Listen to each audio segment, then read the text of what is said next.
Roorroo fi weerarri musliimoota Aksum irra gaggeeffamu jiru hammaateera.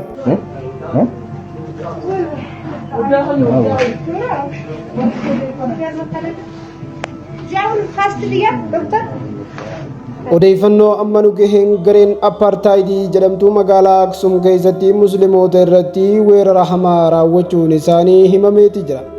Abbootiin teenyaa Sheek Muhammad Awwalii fi Sheek Abdulwaasii Hagos qaama isaanii irra miidhaan cimaan ga'uun gara mana yaalaatti geeffamaniiti jiru.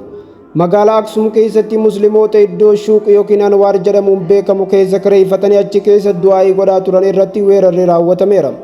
Weerara kana kan raawwatan namoota 5 kan motorsaayiklaan dhufan yoo ta'an garee Hafxoon Bomboliinoo jedhamuun hoogganaman ta'uu isaanii ibsameera.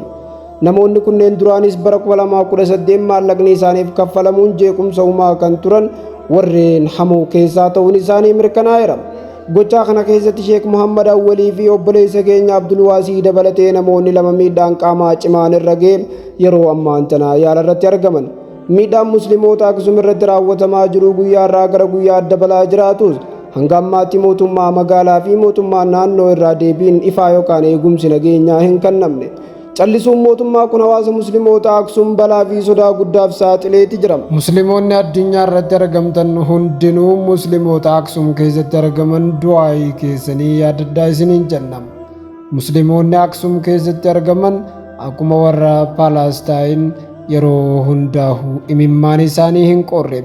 Imimmaan isaanii yeroo hunda bu'aa jiru kun lafatti bu'ee kan nasrii fidu akka ta'u Rabbi nu haa taasisu. Rabbi isaan haa nassaru. Masjida ijaarrachuu dadhabanii yeroo hunda awwaalchallee bakka itti awwaalaman dhabanii kiiloomeetira 40 deemanii reefka isaanii awwaalan bakka itti salaatan dhabnaan manatti salaatan manatti dhufanii reebaman. Yaa Rabbi rahmata keetii fi tumsa keetii yaadadhu.